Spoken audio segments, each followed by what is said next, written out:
You're listening to the JD Rucker Show. Let's begin.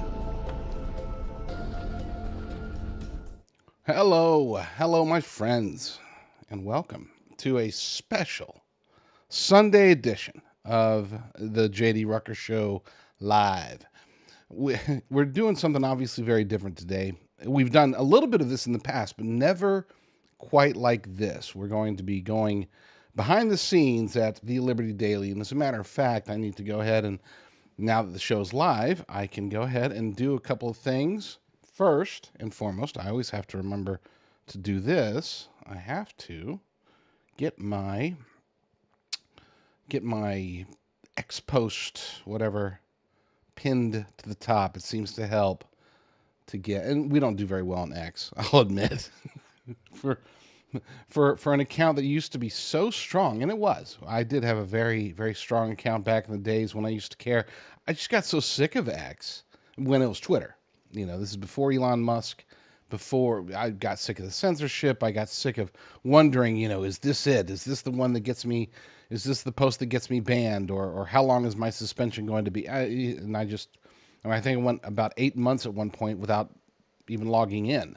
So an account that used to get hundreds, thousands of retweets back when it was Twitter was relegated to pretty much nil, zero for a while, and that was, I'm sort of trying to get it back, but not really. I'm really not. It just takes too much time. I mean, at the end of the day, it just takes too much time. Let me get it posted over there at the Liberty Daily. Since we're talking about the Liberty Daily, I might as well get behind the scenes with those people who are actually readers of the Liberty Daily. So let's just start there. Let's start with what the Liberty Daily is. I got the request actually from one of my viewers who said, look, man, you do the Liberty Daily every day. It's a big part of your life. It's a big part of a lot of people's lives. And I'm very blessed to be able to reach people through there. I would say it's probably my biggest reach potential, because we have, at any given moment, we have lots of people on the site. It gets hundreds of thousands of visitors a day. Not millions yet. We're not there yet. On election night, we thought we might get to 1 million visitors for the day, but we didn't. We fell just short. So even on election night, we couldn't get to 1 million, but we're getting there. We get millions of views a month, so that's good.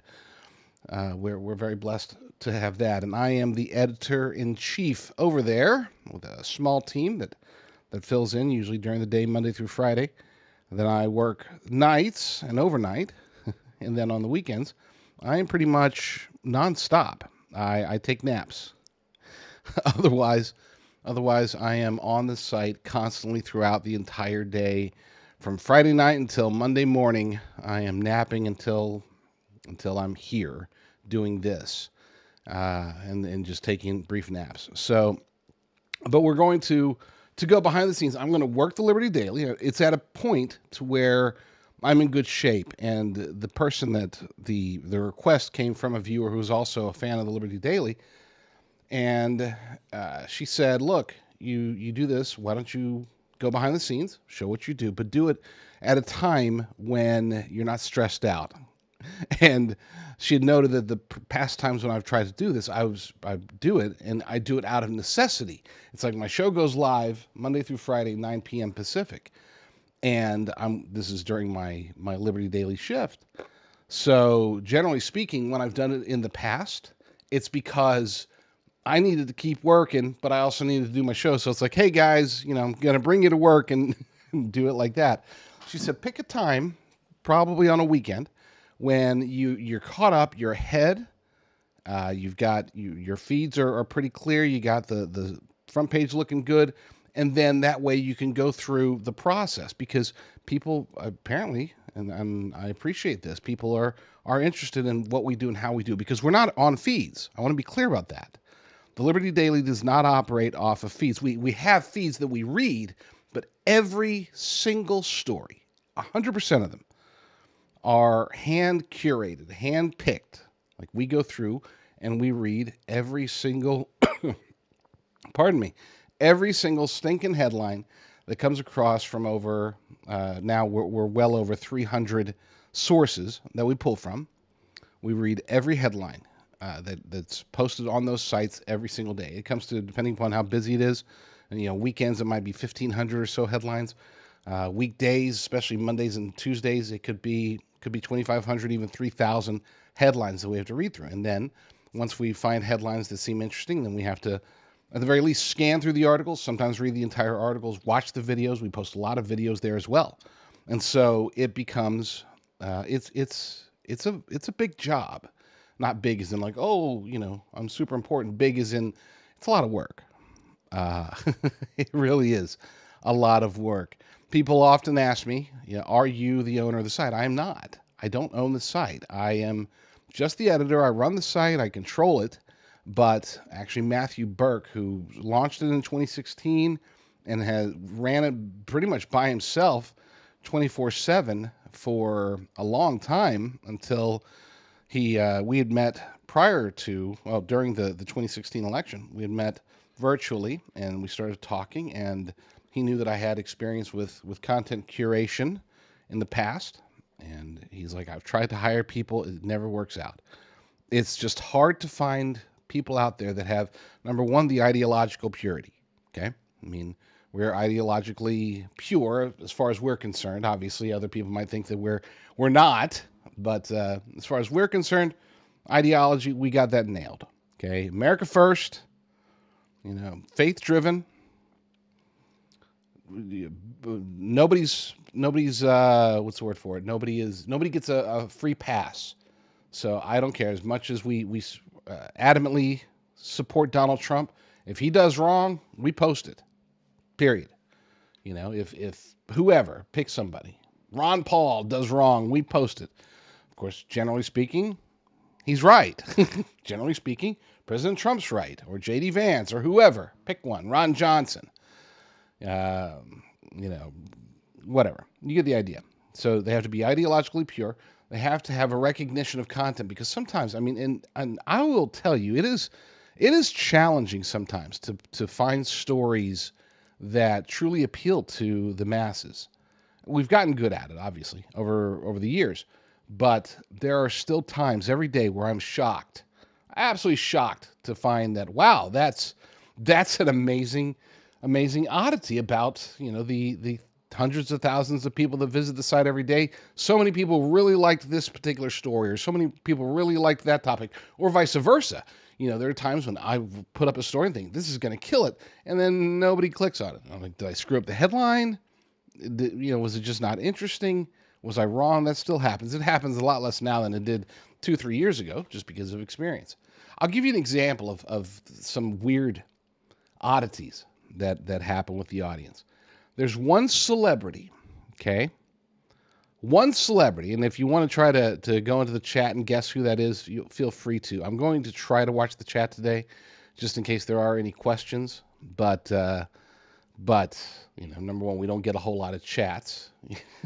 I don't know why. I see shows that have like 15 live viewers, and the chat's just blowing up. And then I go to mine, and whatever. I'm not complaining, but I am going to try to monitor it as best I can today.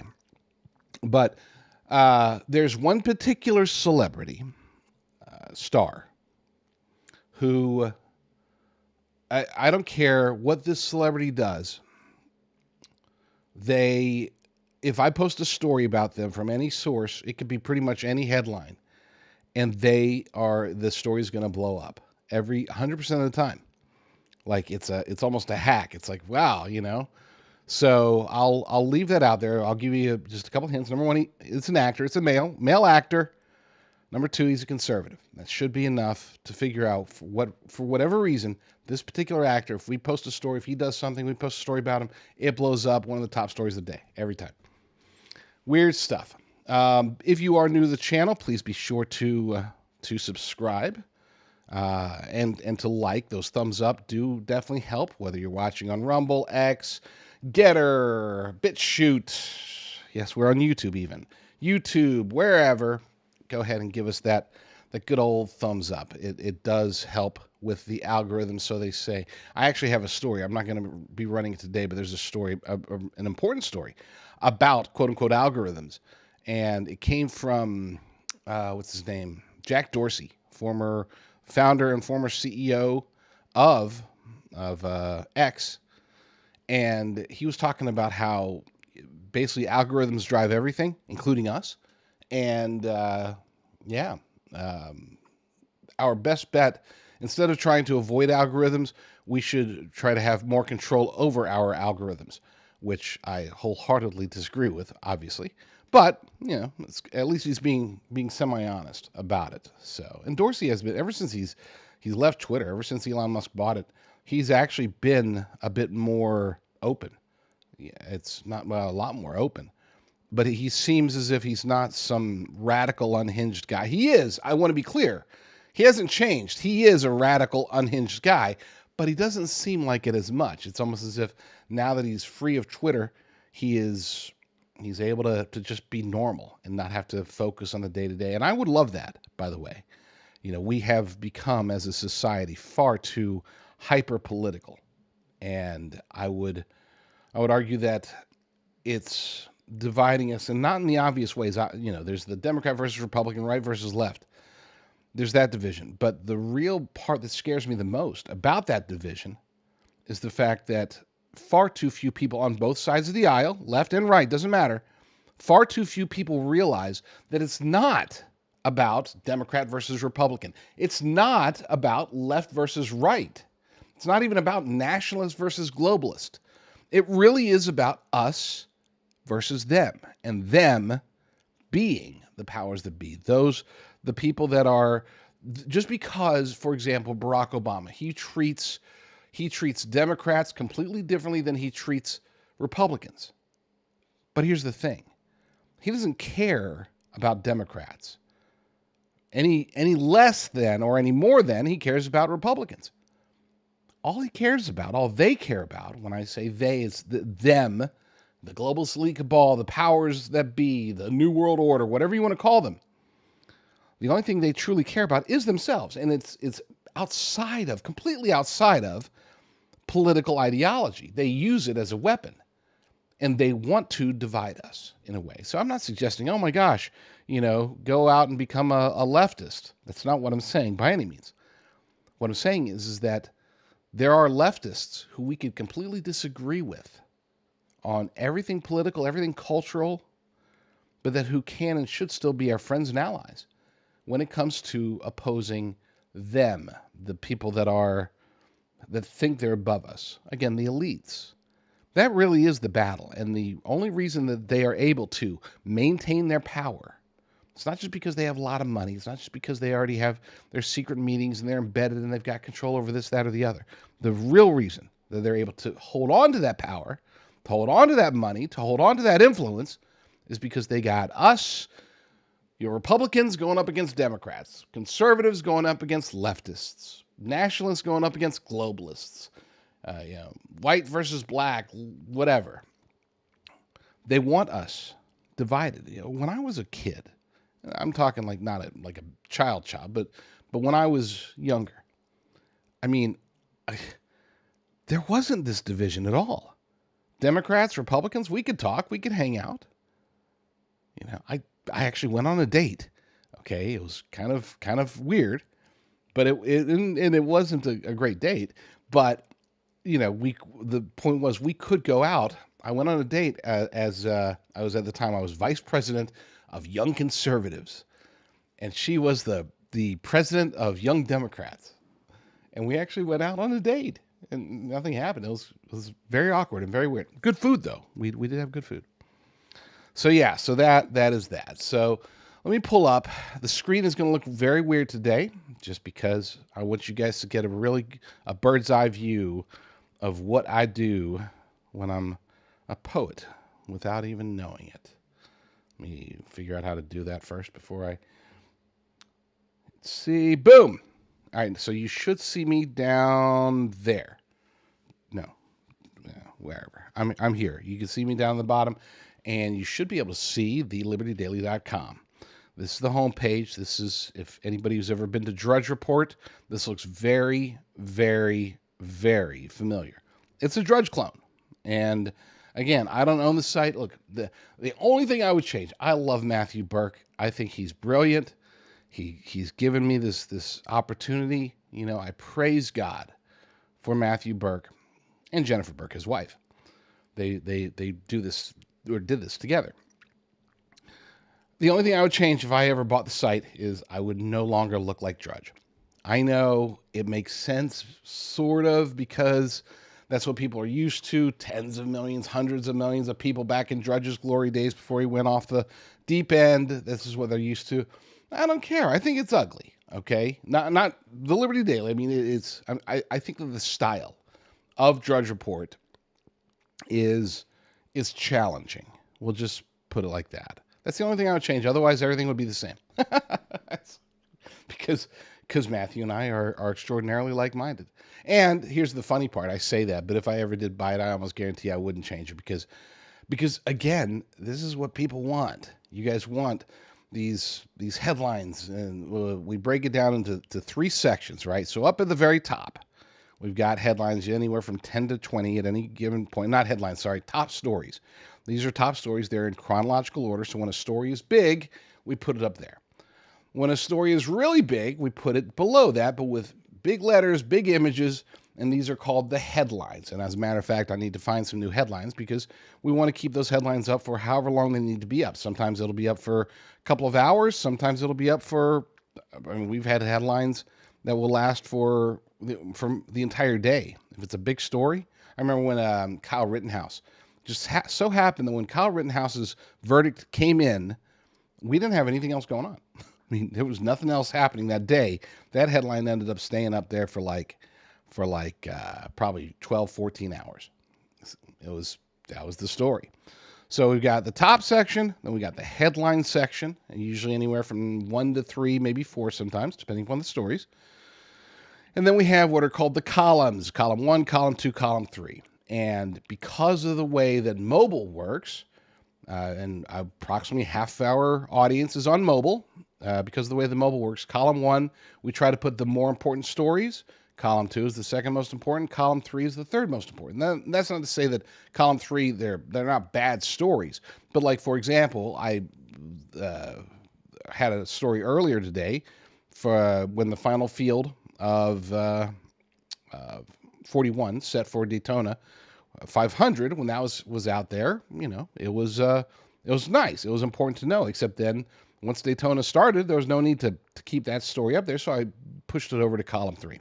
I hope that all makes sense. Again, if you guys have any questions, feel free to go to the Rumble channel and chat there. I can't if you're on YouTube or X or Getter or BitChute, I know there's a lot of people that are watching, especially for whatever reason, Getter gets a lot of play for my channel there. But if you're watching anywhere else, I'm sorry, I cannot do it. We are in the process. I did start talking to Lord willing, a new producer, and if that producer comes in, then I'll be able to monitor all the chats because I'll have time. I'll have the computers all set up properly, right? All right, so that's the setup. Now let's get into the actual stories. This is the work that I do. And like I said, we don't actually pull from feeds. Nothing is fed into the system, right? We do everything by hand. But with that said, I still have to read the feeds. Okay, I have a feed reader that pulls in everything like you can see here from Independent Sentinel, Trial Site News, The Gateway Pundit, PJ Media, Crime Prevention Center, Dallas Express, Last Refuge, Daily Wire, Blaze Media, Front Page, and that's just a few seconds worth of articles that we read through. We read through every single headline, and we decide which ones we like. So, for example, I clicked on this one. Caitlin Collins appeared to promote Luigi. That's a good story. It's an important one. We already posted it. And that's one of the rules. We, generally speaking, unless it's a big story, we'll only post it once. Okay. If there's new developments, we'll post, multiple variations of the story. But, one of the things that sets us apart, I think, from other aggregators, especially the ones that are driven by feeds, is that they'll sometimes have the same story from a different source up 2, 3, 4 times. Since I had already covered the Caitlin Collins story hours ago, or maybe yesterday even, no need to pull that one in. Researchers developed mRNA-activated blood clots to treat osteoarthritis. Not interesting. I got to reduce the size here real quick so I can see. I know that's going to make it harder to read on the screen, especially if you're watching on mobile, but I got to be able to read it. I'll read you the headlines as they come in. Gateway Pundit says Peter Strzok wipes his X account. We did cover that yesterday, and I think that's very interesting. Peter Strzok, of course, is the disgraced FBI agent who's actually pretty rich now because he was able to win a lawsuit against the FBI. He and Paige, Lisa Page, the lovebirds, as Trump calls them.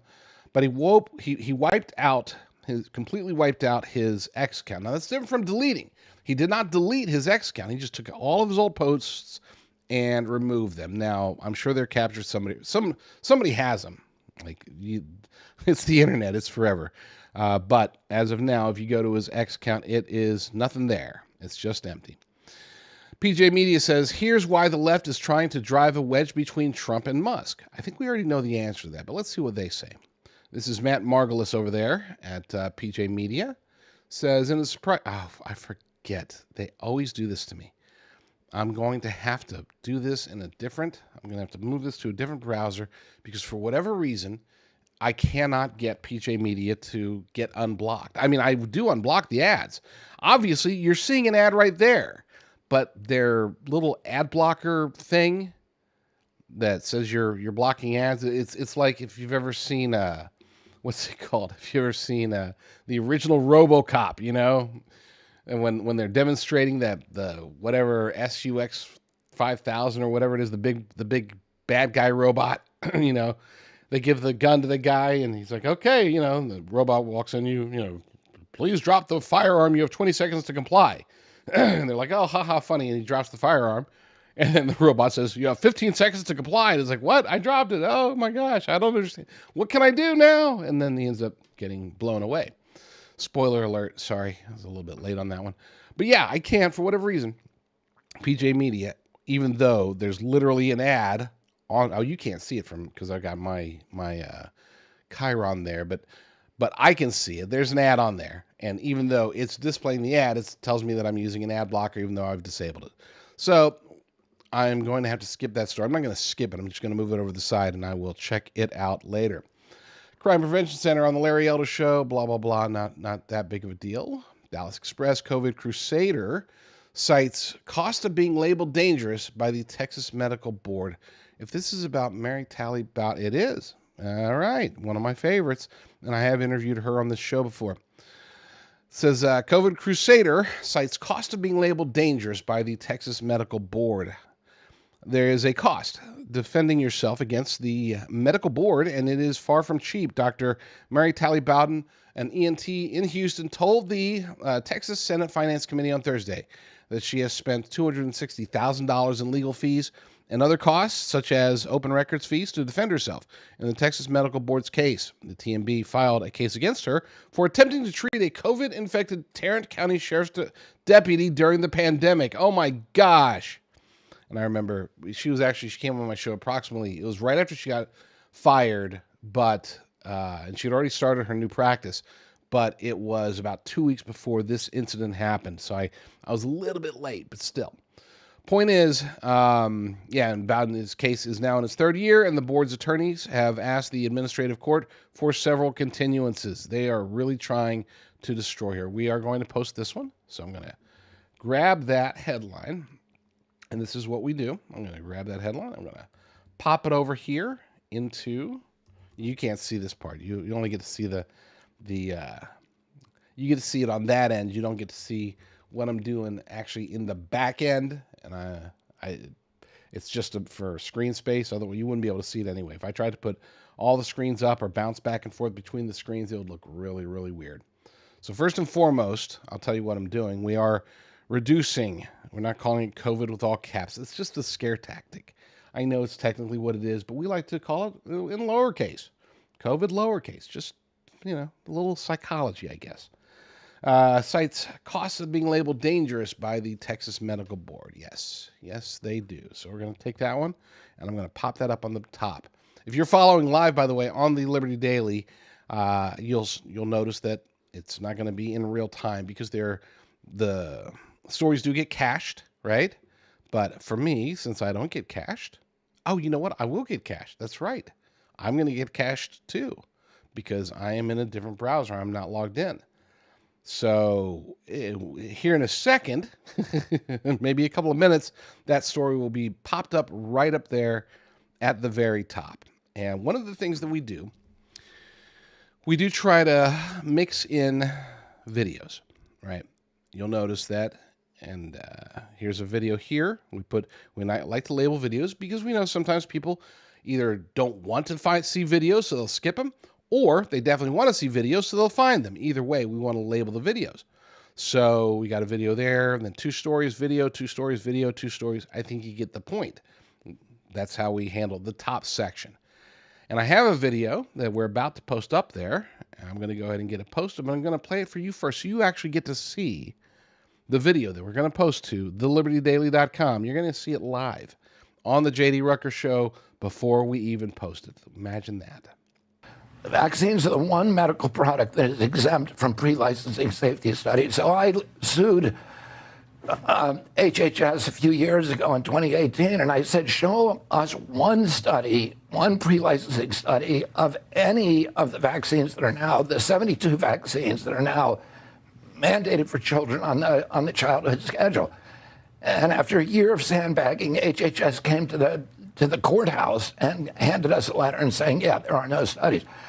The only vaccine that is on the childhood schedule that had a placebo-controlled double-blind trial was the COVID vaccine. None of the other ones have. That doesn't mean you have to do that kind of trial now, but you need to know what the risk profile is for these products. Do you think the COVID vaccine was safe and the boosters were safe? I mean, a lot of people talk about adverse effects. We don't have good data on it, and that is a crime. The fact that we don't have a surveillance system that actually works. In 2010, CDC has a surveillance system called the Vaccine Adverse Event Reporting System. And it's supposed to pick up injuries. But CDC did a study of that system in 2010. And that study said, and this is a published study by CDC, that it captures less than 1% of the vaccine injuries. That's inexcusable. Congress has repeatedly, and the Institute of Medicine, the National Academy of Sciences, have repeatedly ordered CDC to put together a better vaccine. Will you require it? And we will do that right away. There's rumors out there that as many as 50% of the employees of HHS will be cut in the restructuring of government that DOJ is helping President Trump carry out. And people are wringing their hands. Your response to that? I don't know anything about 50% of people being cut. There's 90,000 employees. I would be surprised if there were 50% cuts. How much do you think you might cut? Well, I mean, I think the lower level employees at HHS, most of them are public-spirited, good public servants, good American patriots, and hardworking people. What I'm interested in are moving away the people who have made really bad decisions. For example, on the nutrition guidelines.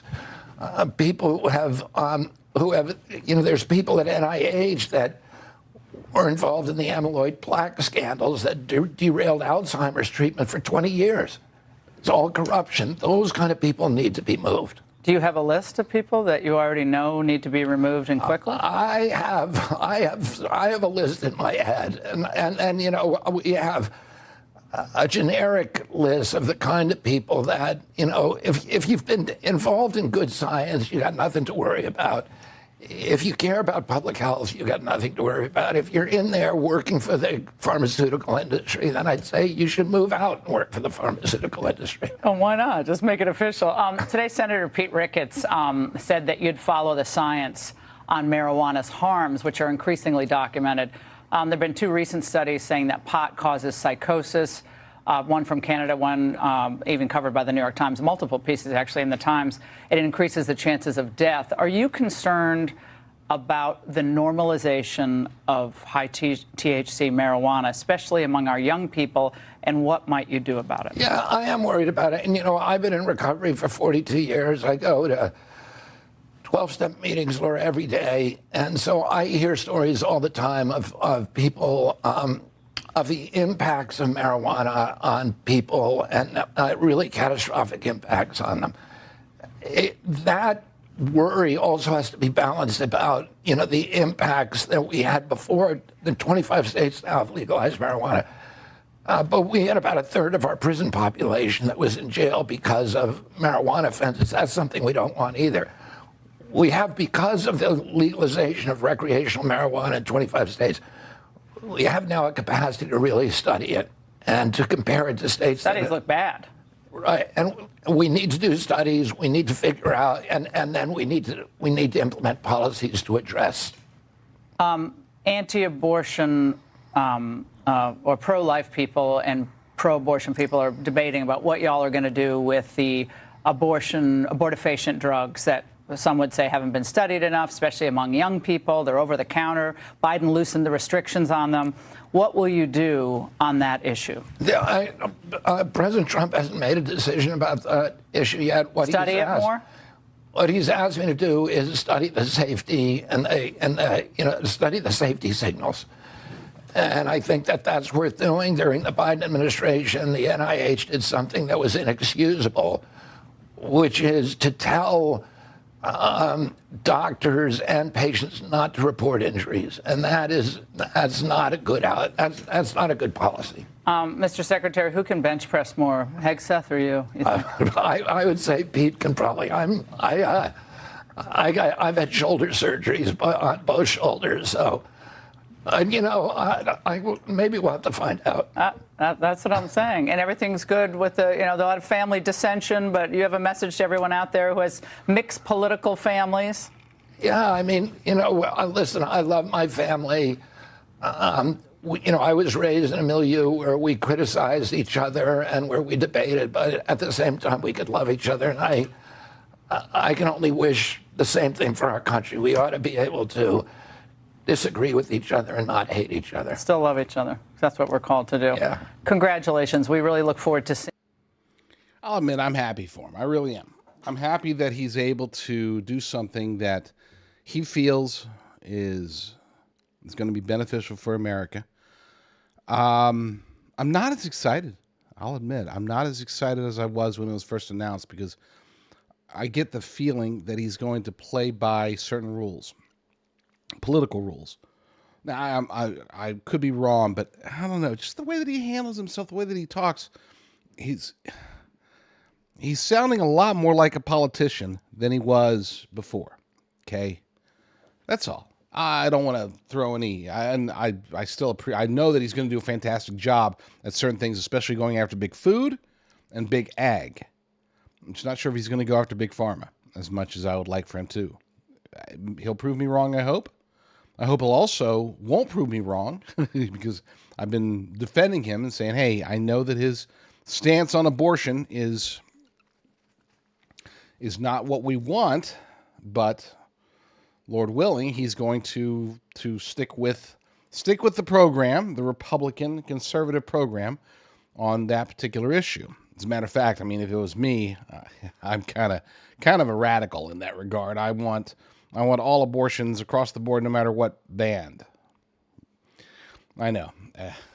That's why I'm probably never going to be president of the United States. There's a good chance that won't happen. Let's get back to the screen here. All right, so that's the Liberty Daily. Let's see if refresh it. See, yep, there we go. See, you see it refreshing and coming live in real time. We got that Mary Talley Bowden story, and of course, now we've got the HHS Secretary Kennedy will require CDC to put together a new vaccine safety system. Can't wait for that to happen. All right, so I'm going to mark that one as green, and we're going to move on. Let's see, Sunday Talks, probably something there from a video perspective. I'm going to open it for later, but I'm not going to post it just yet because that one I'm going to have to see what exactly they're saying. NEC Director Kevin Hassett informs a stunned Margaret Brennan about something or another.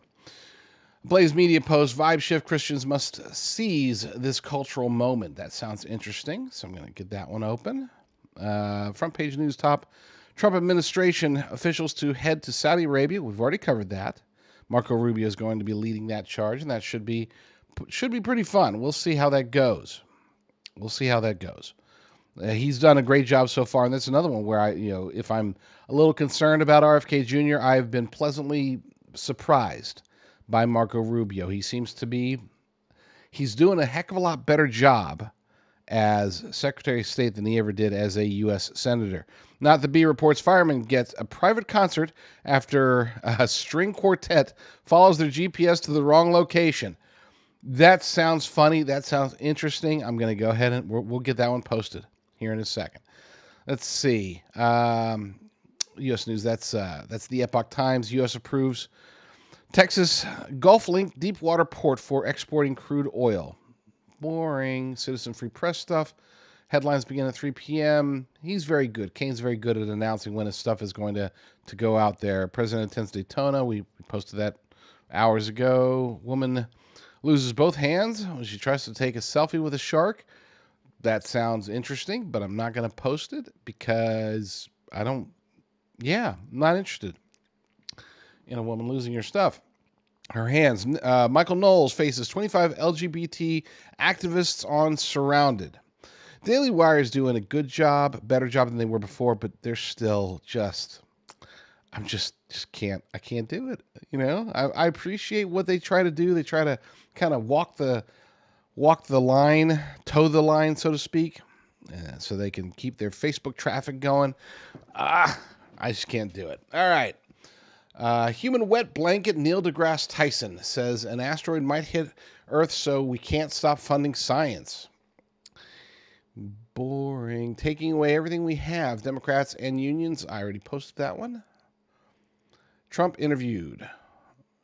On track before race. That one, we didn't post it.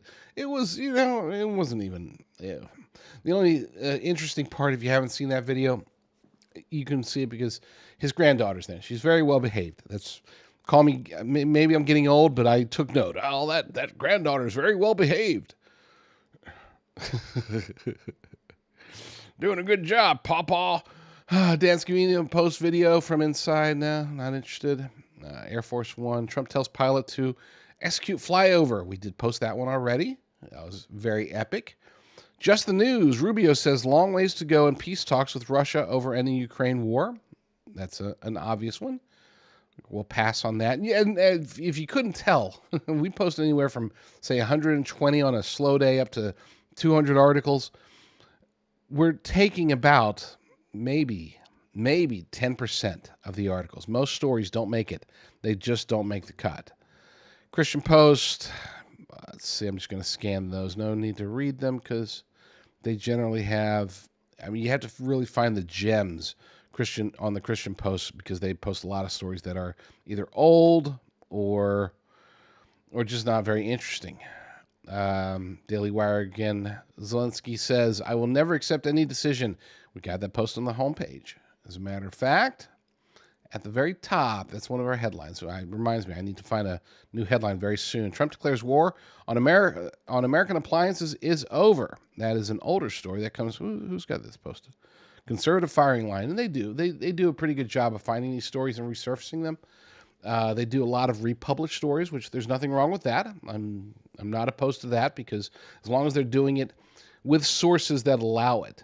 Daily Caller News Foundation, for example, they allow others to republish their work as long as they put in their logo and, of course, a link to the original story. So, and I think that's where that one came from. Gateway Pundit, RFK is right. The country is still suffering from Biden's pandemic response. That is true.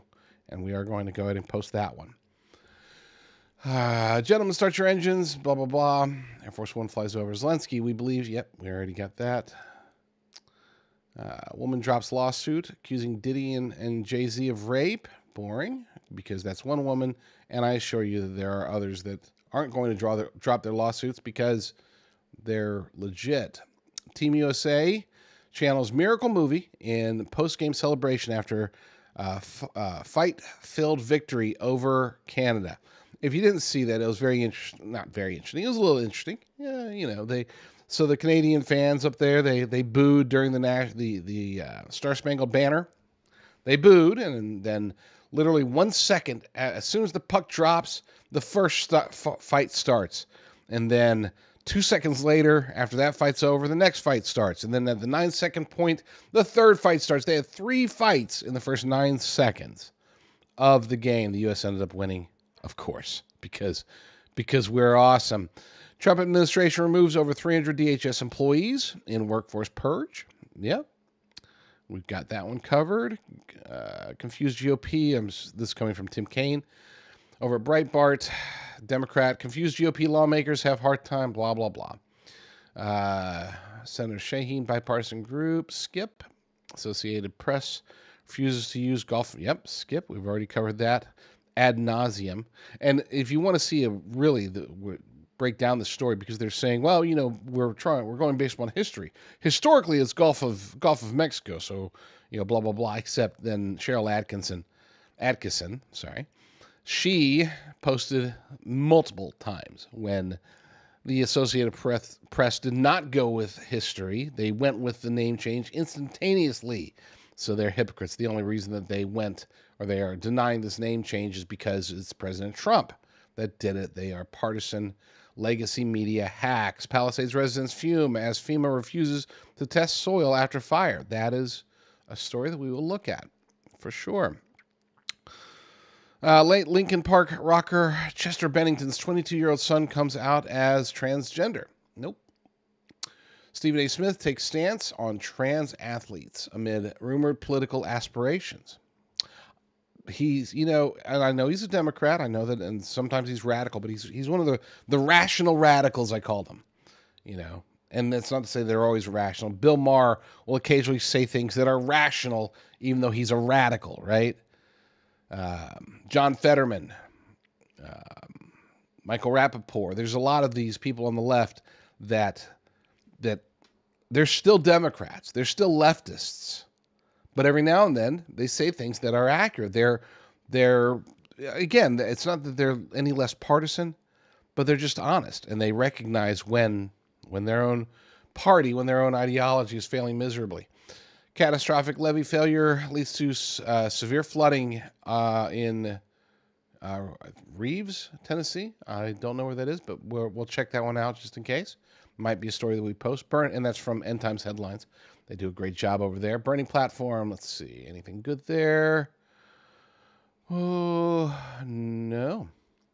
InfoWars. Closing the Gulf. Why it matters that journalists call the body of water formerly known as the Gulf. Just talked about it, but we're going to go ahead and check that one out. And if you want to help out, by the way, if you want to help, not just this show, but also help to keep InfoWars on the air, then please go to jdrucker.com/InfoWars, jdrucker.com/InfoWars. That will take you to the Alex Jones store, and it will allow you to search through he's got some pretty decent products over there, including Prepper Beef, which is my company. He's got that on sale over there as well. So I'm going to help him sell. He's going to help us sell, and we're all going to meet in the middle and hopefully stay alive. Let's see, Gateway Pundits had in 2025 the great game, the best time to get rich in American history. No, not going to look at that. Could be an ad. I think it is an ad. Trump's Greenland plan called a masterclass in statecraft. We did already cover that one before. Louisiana Health Department says it will stop promoting mass vaccination. That also comes from End Times Headlines. Zelensky advises ministers to turn down U.S. proposal to access Ukraine's rare earth minerals. We already covered that one. That's from Just the News. Zero Hedge says more like Inaction Network. Nationwide Tesla protest flops as Renta protest goes MIA. Yeah, and that's an important one. I'm gonna pull it off the screen real quick. Let's see if I can find that. It is so true that so many of these protests, I don't know how long it's been going on. We know for sure it was happening during the George Floyd protests. The rent-a-protest movement, basically where George Soros or somebody else, some other organizations, mostly Soros-backed organizations, but others as well, would pay for pay for riots, basically, pay for civil unrest. And without that assistance, the protests just don't happen. They can't happen. I mean, when the left, especially the radical left, when they try to rally their people, if they're not getting paid, if they're not getting pushed, promoted by these shady organizations, if there's not a pallet full of bricks on every street corner already preset, if they don't have the Antifa organizers there, if they're just trying to do an organic protest, it sucks. There's like 12.5 people at this supposedly major protest. They called the press. The press went to cover it. And at this Tesla superstore or whatever, and there was like again, maybe 15, 20 people max. They had their signs. The signs, you could tell they were homemade. They weren't the awesome prefab signs that a lot of the protesters go. Now, to be clear, those protests are still happening, just not against Musk. You could tell the difference. For example, the common river to the sea protest that we've been seeing, a little bit less frequently lately because of obviously the ceasefire. But for a while there, we were seeing them every weekend. And oftentimes they would be huge, right? They were organized. They're still organized. That's why they can still draw pretty darn huge parades and crowds and whatever. But this one, this anti-Doge one, same process went into it. Same people, at least the people, they thought it was the same people, but they came to realize that, hey, without the backing of these NGOs, of these anti-American organizations backed by George Soros, there just wasn't a whole lot they could do. All right, I'm going to play this is a segment that I did pre-recorded earlier. I think it's about 8 minutes long. And I'm going to make some coffee, but watch this. This is me talking about Bernie Sanders and the flat-out lies that he's telling about the Trump administration and Doge. They've activated Bernie, and it's not going well for them. Not at all. Bernie Sanders flat-out lies about what Doge and the Trump administration are doing. I have a minor little confession to make. I actually liked Bernie Sanders for a while. Not politically. Okay, to be clear, I never liked his ideas. I'm not a socialist. I'm not a Marxist. I'm not a Democrat. I'm not a leftist in any possible way. But I liked him. I always thought, he seems like an entertaining and nice guy. Not nice. Nice is the wrong word. Seems fun. He was the kind of guy you'd want to sit back, never talk politics with, but at least maybe talk about, I don't know, something non-political. But he has, I guess, because he's become so jaded by the attacks that he's suffered throughout his career, mostly coming from his own party, or what used to be his party. Technically, he's an independent, but mostly coming from the Democrats. And so now he has reverted back to his default setting of just telling bald-faced lies in order to try to defend the swamp, advance the Democrats' agenda in any way they can legislatively, which is pretty much nil, but at least they can hoot and holler and scream all day about it. But they don't like Doge. They don't like President Trump. They don't like Elon Musk. And so they have activated Bernie Sanders to make this short and idiotic video. Watch. Let me tell you what's going on in Washington, D.C. right now. And that is that at a time of massive income and wealth inequality, where the people on top have never, ever had it so good, what Trump and the Republicans want to do is to make massive cuts in Medicaid, massive cuts in education, massive cuts in housing, a real attack on working families all over this country. And you know what they want to do with those savings? And we're talking about trillions of dollars over a 10-year period. They want to provide gigantic tax breaks to Elon Musk and the billionaire class. Together, we're going to fight back. We're not going to allow that to happen. Thanks. Lies, lies, lies, lies, lies. The only honest thing that he said is that there is a massive income and wealth inequality here in the United States of America. That's true.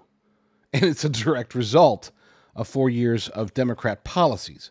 It's a direct result of the hemorrhaging of money from the middle class. This isn't just about Bernie's buddies, Joe Biden's buddies, Nancy Pelosi's buddies getting richer, which they are, and they have been for a while. But it's also about taking the middle class and taking as many members of the middle class and moving them lower, down, making people who were at one point doing very well, making many of them homeless. I'm out here in California. I see people who you can always tell when somebody is newly homeless. They still have a nice haircut. Their clothes aren't that dirty. You know, you feel bad for them just as you feel bad for those who have been homeless for a long time. But what the other thing I've seen out here is that, there was a time, and I spent a lot of time in Los Angeles, so I got to see a great deal of mental illness amongst the homeless. What I'm seeing now is that these people aren't crazy. They're just broke. They just couldn't make it through Bidenomics. So that was Bernie's only honest thing, omitting the part that the reason for this inequality, the reason that there are so many more poor people today than there were 4 or 5 years ago, is because of Democrat policies, because of Bidenomics, because of Kamalanomics, because of Bernienomics. I mean, he played a major role in setting the agenda, the economic agenda for the Biden administration. So yeah, in truth, even when he's telling the truth, he's omitting the most important part and somehow blaming it on Trump for, I guess, this inequality has only happened in the last 3 weeks, right? But then he started getting into the really ugly aspects of his lies. He said that Medicaid, education, housing, that they were under attack, that Doge and Elon Musk and President Trump were going to take major cuts and go after those areas on top of others. But those are the trigger points, right? People need housing, they need education, and they need Medicaid. What he didn't say, of course, lies by omission, is that these cuts are efficiency cuts. At no point has anybody discussed, for example, cutting Medicaid benefits. Nobody has discussed closing down schools or eliminating housing.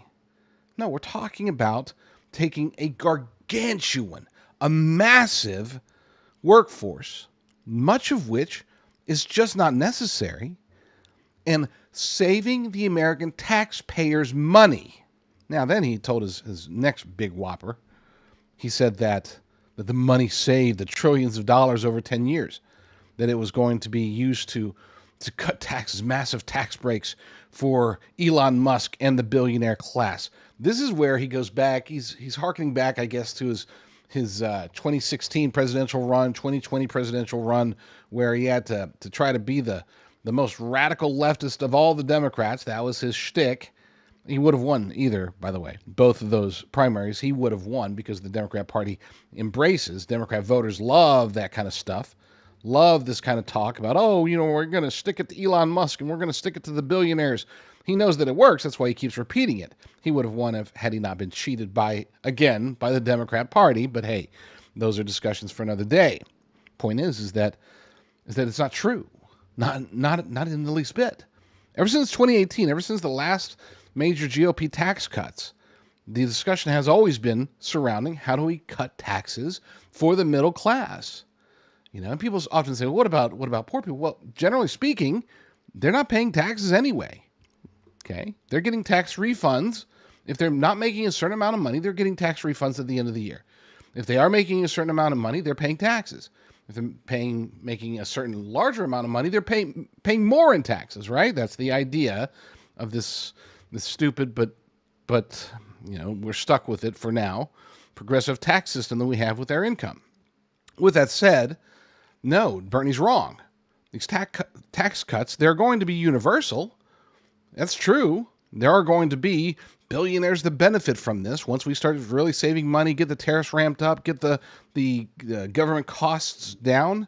But that's going to be minor, minuscule compared to the massive middle-class tax breaks that are going to help make America great again, make America wealthy again.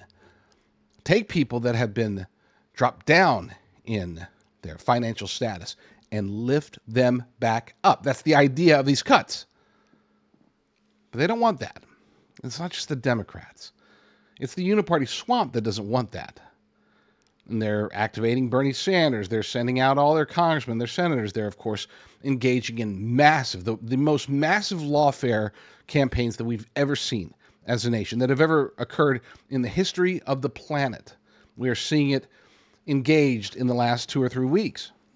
They are trying desperately to stop these cuts, not because they're damaging or destructive, not because they're not needed, but because this will help to drain the swamp. And if there's anything that we know, anything that we've learned, anything that President Trump learned 4 years ago, that we now know with 100% certainty, it's that the swamp does not want to be drained. And they will fight tooth and nail. They will lie, cheat, and steal. It's a cliche, but it's true. They will lie, as Bernie Sanders did. They will cheat, as they are doing with their lawfare.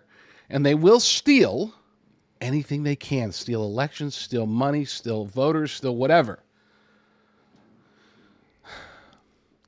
The swamp does not want to be drained.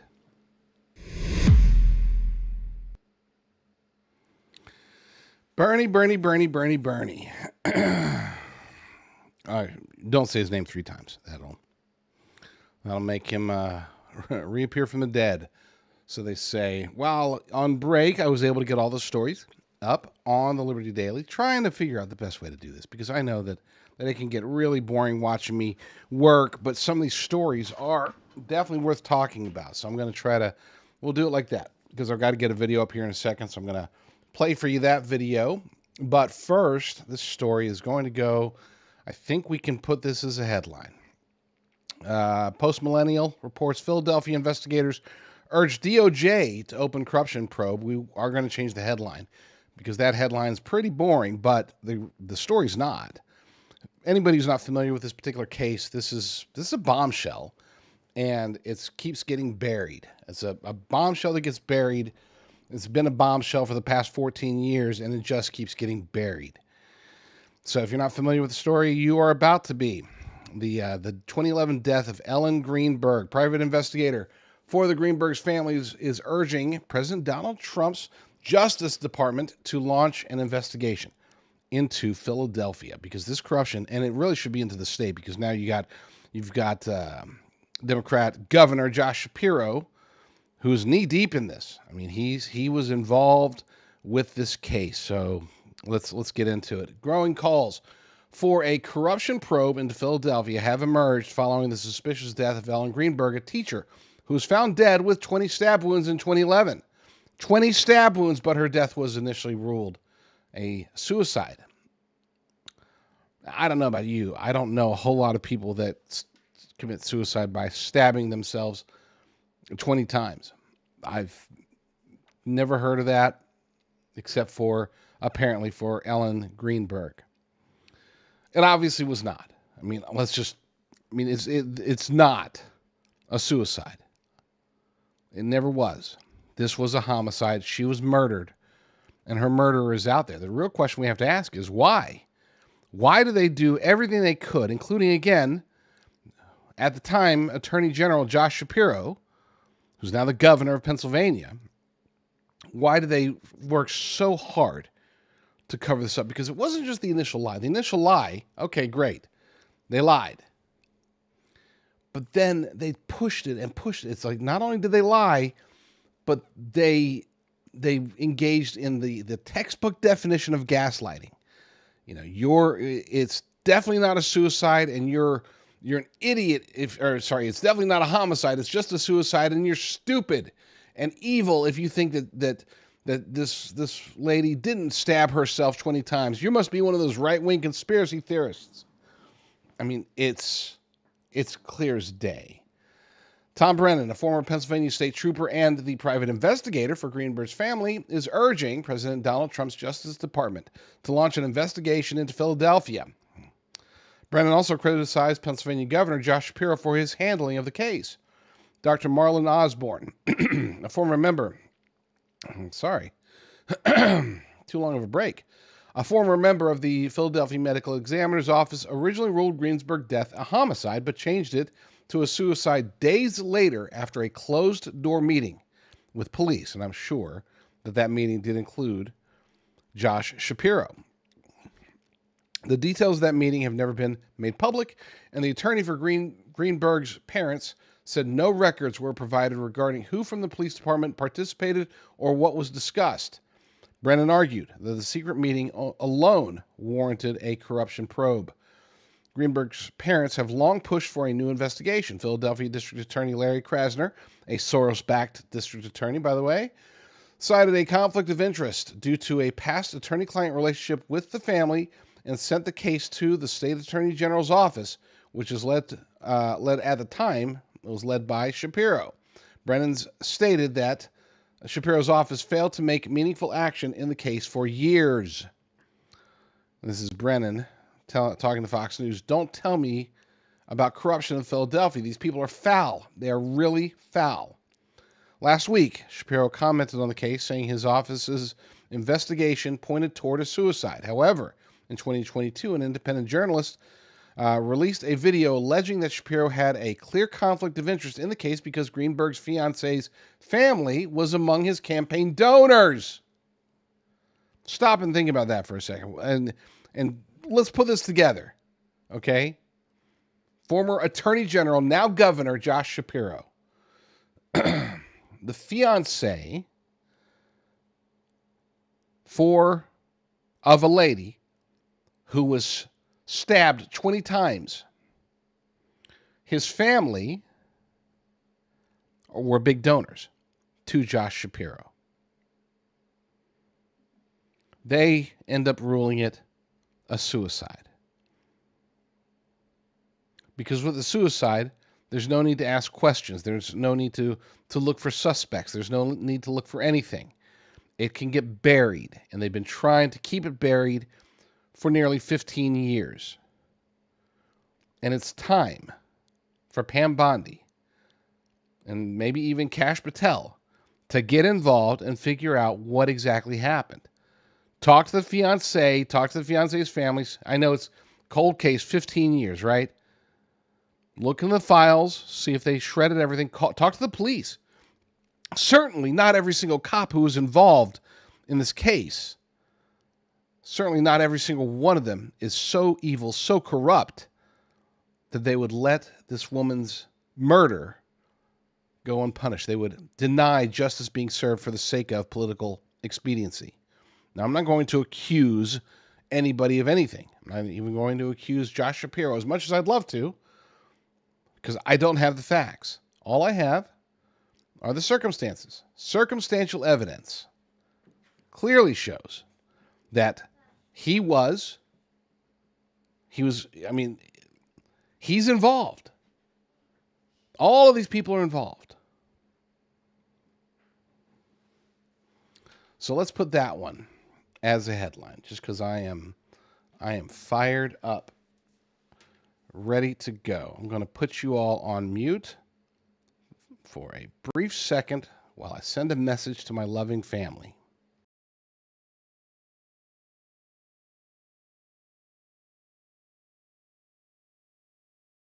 Hopefully I was able to mute that, me yelling. That's one of these days I swear, we are going to get a producer, and I'm going to be able to do this and not have to worry too much about such little minor complications. All right, let's go ahead and get this posted. So we're not going to use that headline. We're going to say, attention, Pam Bondi. It's time to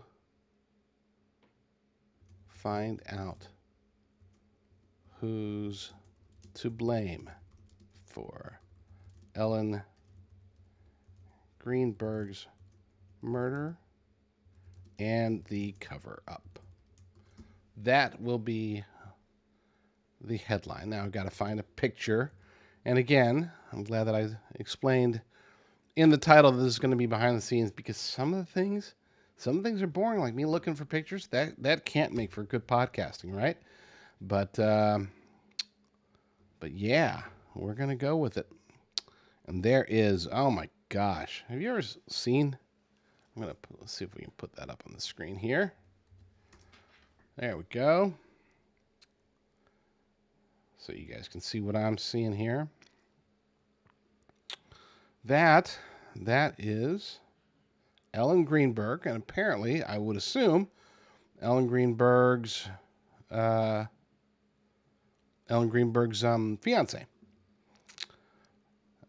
At the time, I don't know that for sure, but seems very possible. And again, if that is him, this is the person whose family were big donors, big supporters of now Governor Josh Shapiro's campaign. They were campaign donors for at the time he was Attorney General. Mysteriously, this apparent murder went away, and we want it to come back. Not the murder itself, but we want it investigated. Investigate the people involved. Investigate the people not just involved with the murder, but also the people that were involved with the cover-up of the murder. Because she deserves better. Philadelphia, let's be clear, Philadelphia deserves better. The state of Pennsylvania deserves better. So much corruption. It's a shame because Pennsylvania is a state that should be, this should be the epitome of America, right? And instead they've been able to take it mostly because of Philadelphia itself, they've been able to turn the state into one of massive corruption. There's some great people. I know some amazing people, truly, legitimately amazing people who live in Philadelphia, who live in Pennsylvania. I actually know some people that live in Philadelphia who are really good too.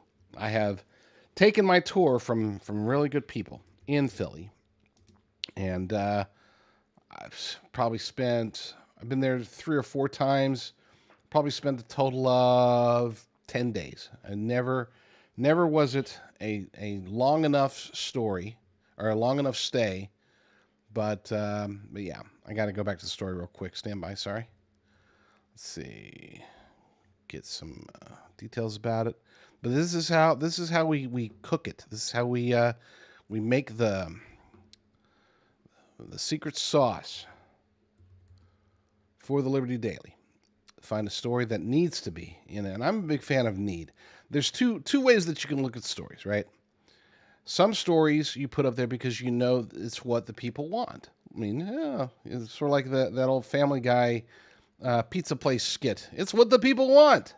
But sometimes, and I would say probably more times than not, I do focus on what we need to see. And this is one.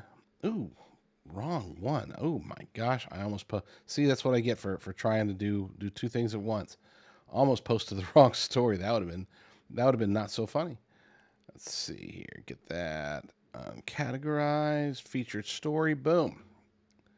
And then, yeah, that will be the headline. For you guys, it'll be a couple minutes before it gets there. But once it gets there, that will be the top headline story. All right. Good stuff. Now, let us move. Holy cow, you're kidding me. I had no idea. I've already done an hour and 10 minutes. I haven't done a single sponsor yet. I did mention InfoWars. Yeah, jdrucker.com/InfoWars. But let's go ahead. Let's do one ad. Just a short one. One ad. And while that's going, I'll look for some more stories. So stay tuned.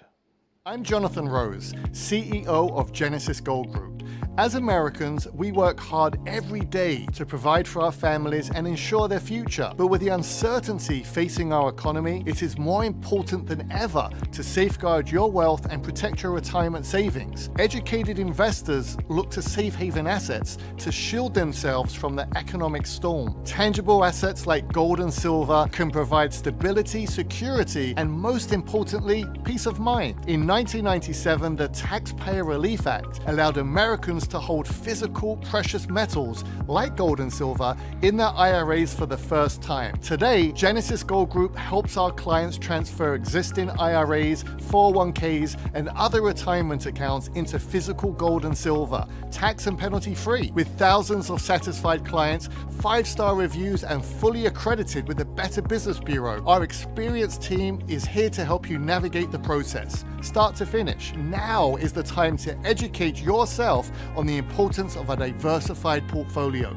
including tangible assets like gold and silver. Call now to receive our free wealth protection kit and digital dollar defense guide. Call now and we'll include our extremely popular silver prepper bar free when you open your account. Add it to your IRA or have it sent to your home. Call Genesis Gold Group today at 800-200-GOLD. Prepper bar only available through Genesis Gold Group.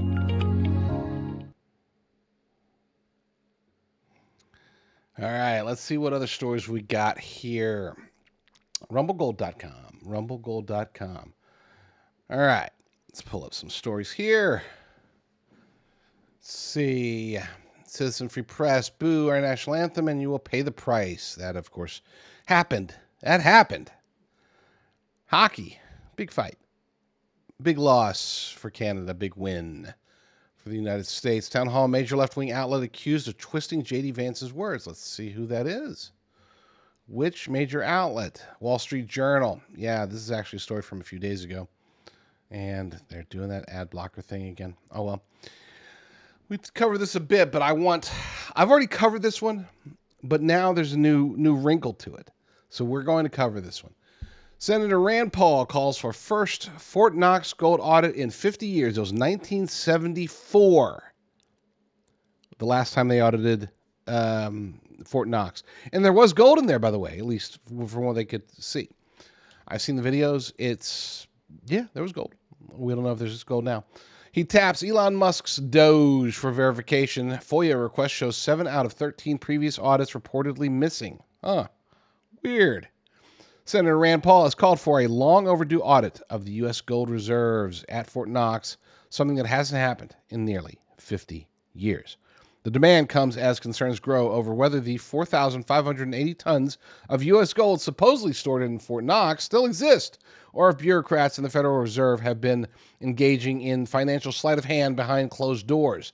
The call for transparency gained momentum when conservative news outlet Zero Hedge sparked debate on X, posting, "It would be great if Elon Musk would take a look inside Fort Knox just to make sure the 4,580 tons of U.S. gold is there. Last time anyone looked was 50 years ago in 1974. Musk quickly responded, "Surely it's reviewed at least every year," to which Rand Paul fired back with a truth bomb. "Nope. Let's do it. Let's do it. Let's do this. Let's do it. Let's do it." The last known audit for Fort Knox gold took place in 1986. That's the video I saw, by the way. Most recent comprehensive audit of the U.S. gold reserves at Fort Knox began in 1974 and continued until 1986, during which approximately 97% of the gold was audited and placed under official joint seals. A government committee consisting of auditors from the General Accounting Office, the GAO, and the U.S. Treasury and the Bureau of the Mint conducted the review. At the time, officials claimed that the U.S. held 276 million fine troy ounces of gold across various federal depositories, with the largest stash, 147.4 million, stored at Fort Knox. Since the conclusion of the 74 through 86 audit, there have been no further comprehensive audits of the Fort Knox gold reserves. You know what? I would be okay if you just did a week-long tour. We don't have to wait 12 years and do. I mean, they should do that too. Don't get me wrong. I'm not saying don't do the audit. What I'm saying is, don't make us wait for the audit to get done. Go in there, preferably with cameras, and just put our minds at ease, because there are far too many of us who don't think there's any gold in Fort Knox. I mean, seriously, I think that it's all gone. I think that if there is gold in Fort Knox, and if there is, let's say that I'm completely wrong and it's all there, then I would suspect here in the next few years, probably within a decade, almost certainly, and most likely, probably within President Trump's term, we will see a revaluation of gold. It's something that some people have been talking about lately, quite a bit, as a matter of fact. And it would be something that would fix our problems, all of them, financially speaking, if they were to revalue gold, basically, because gold's value, by the way, is so super arbitrary, it's not even funny. It's one of the reasons that I'm a big fan of it today, why I push people to go to rumblegold.com. It's because since it's arbitrary, we're watching all you got to do is watch the powers that be. Okay? Seriously, that's it. Watch the central banks, watch the big bankers, watch entire nations like China, like Russia, like the United States and Great Britain, all getting very suddenly vested into gold as much as possible. Central banks have been buying it up for the last 4 years. Why is that? And well, I don't even care. I do care. I'm less concerned about understanding the why as to appreciating the results. And to me, the results are that they're looking into their crystal balls, and their crystal balls, to be clear, are not like trying to tell what's going to happen in the future. It's their crystal balls tell them what they're going to do in the future because they have the control over it. Again, price of gold is arbitrary. So if they're buying now when it's almost $3,000 an ounce, that tells me and tells a lot of people that they know with a near certainty that gold is going to go up in value. They're talking, last year they were saying that, in 2025, at some point by the end of the year, gold is going to hit 3,000. We might hit it before the end of this month. 3,500, they're now talking about that. I've heard some people talking about 10, 15, 20,000. All of that's ludicrous, right? Except, or unless, there were a revaluation. Now, here's what would happen if there were to be a revaluation. Number one, they would only do it when it's most appropriate, right? Best for the government, best for the Fed, best for everybody. And what they would end up doing is they would say, okay, so gold is now $3,000 an ounce. We've done our magical calculations, and we've come to the conclusion that gold is actually $142,000 an ounce. You might be like, where did he pull that number out of? They won't go this far. But if they were to go that far, and if they do have the amount of gold in U.S. gold that they claim to have, then they would be able to pay off our national debt. Crazy stuff, right? Crazy stuff. But that's what it would take. Otherwise, we're in trouble. I mean, gold at this point seems to be the only thing. Revaluing gold would be the only thing that could truly dig us out of this gigantic hole that we as a nation, we as a planet are in. The only option, the planet has other options. The planet can go with BRICS. They can go with a gold-backed central bank digital currency. They can go with whatever. But as a nation, the dollar is what we've got. And the only thing that's kept it propped up is the fact that it has been the world reserve currency. But how long can that last? Especially when you have de-dollarization spreading across the globe. So yes, point being is that I'm not just interested in it as a conspiracy theorist. I'm not just interested in it as a wanting to bust the government for corruption. Those are very enticing. But the biggest reason I want to know, is the gold really there? Is because if it is, then we would imagine that at some point in the future, either this administration or the next administration, they would go through the process of doing a gold revaluation. And gold would be valued a lot higher. If I'm guessing, and I'm not an economist, before anybody jumps on me and says, don't quote me on this in some Kitco article. I guess you could. But I'm saying this is based upon what I've heard from other people that are people that are economists. A lot of them have been pointing to the $25,000 to $35,000 range as a proper revaluation per ounce for gold. Again, I'm not suggesting that that's going to happen. If it does, then people who are holding gold, whether it's in their retirement or in their safe or on their neck, in a chain, whatever, those people are going to be very happy. The people that won't be very happy are if they're holding anything else. The only thing that would, I guess, be probably, what's the word for it, insulated from a gold revaluation would be crypto. And not all cryptocurrencies, certain cryptocurrencies would still be hammered as a result. But I would say that like the major ones, Bitcoin, Ethereum, they would do very well if there was a revaluation, because it would go after the U.S. dollar. The U.S. dollar itself would, as a result, be extraordinarily devalued. And that is the reason that I think that it could happen during Trump's term, is because that's one of his goals. You know, how do you rebalance trade? How do you rebalance the economy? You sink the dollar. Not all the way, but you do sink it quite a bit. And the easiest way to be able to do that is to do a revaluation of gold. So we are going to put this story up on the homepage. We'll put this as a top story, not a headline, but we'll put this as a top story over at the libertydaily.com. All right.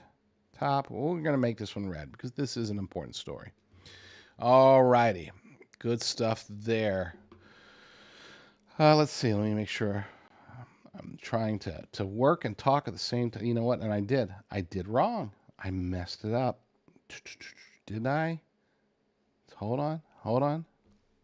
I did. I think I did. We will find out for sure here in a second. But I did. I certainly did. So the reason I messed up is because it's time for another video, and I skipped that video. So now I'm going to have to backdate the video. But you guys are going to get to see it first before I do. It's only a minute long. This is Tom Homan.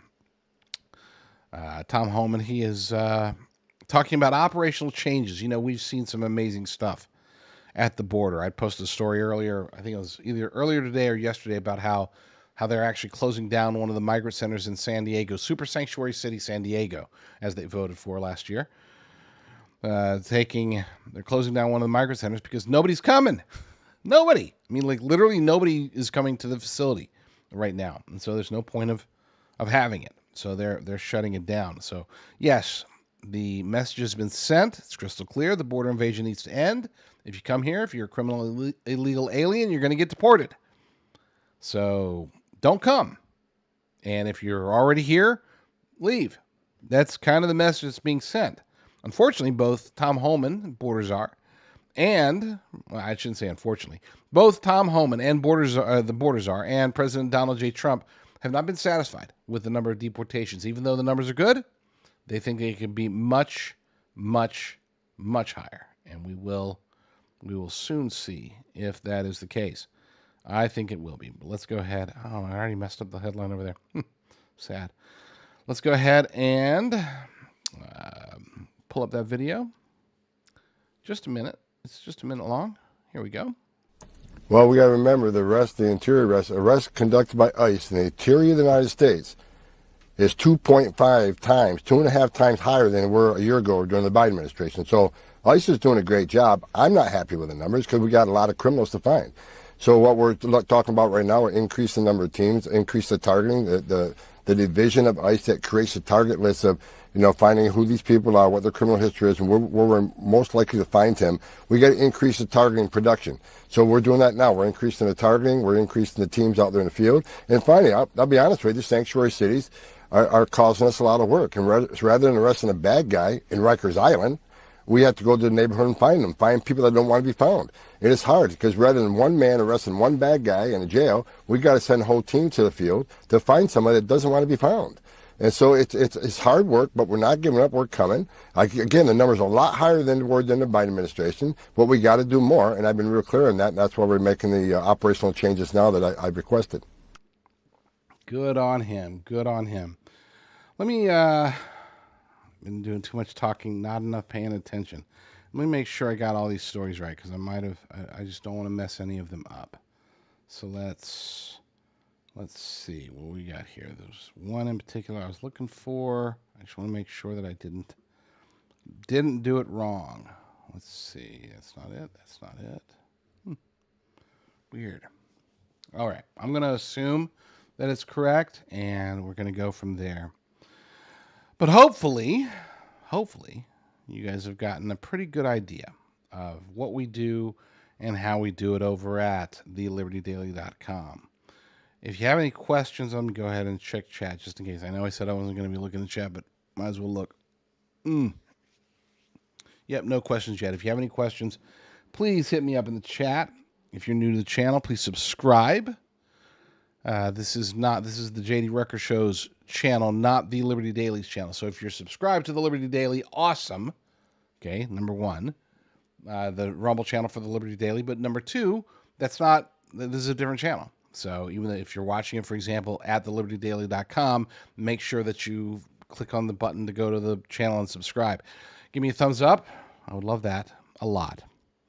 And vice versa, if you're watching on the JD Rucker Show channel and you are not subscribed to the Liberty Daily, most of the videos, actually all the videos that we post over there, there's two of us that find those videos, technically three of us that find those videos, go ahead and get subscribed over there, and that would be awesome. We will be back, Lord willing, later tonight at 9 p.m. Pacific. I know that's midnight Eastern. If we can. If we can't, I'll go ahead and say it. I haven't spent nearly enough time with my wife in the last few weeks, and we're probably going to do something, dinner or something, tonight. So there's a chance that I'm not going to have the special Sunday show, the second special Sunday show, because you're already watching the special Sunday show. But if she's busy, whatever, we'll see. I might do another show tonight. If not, then I will be back tomorrow at 9 p.m. Pacific, midnight Eastern. And we do that every night, Monday through Friday. We might do it again, like I said, tonight, Sunday. So keep watching. Something. Ooh, we got a chat. Love the show. I'm here from the Brianna Morello chat. Hey, I love Brianna Morello. I've been on her show probably, a dozen times. I think she's been on my show once, so that's unfair. See, the trade deficit is already there. We got to make America great again, and so I got to get her back on my show. So welcome. Yeah, again, be sure to thumbs up, subscribe, like, follow, all that other stuff, share, all that good stuff. Yeah, and we will continue. So check it out, thelibertydaily.com. You can find my stuff over on X, JD Rucker, at JD Rucker. If you want to reach out to me, jdrucker.com/talk, jdrucker.com/talk. That comes directly to me. And if you want to find any of the places where I am, Brighteon, AmericaFirstReport.com, DiscernReport.com, any of my various whatevers, you can go to jdrucker.com/find. jdrucker.com/find. Lord willing, I'll be back either tonight or tomorrow with another episode. But in the meantime, you all stay strong, stay safe, and God bless.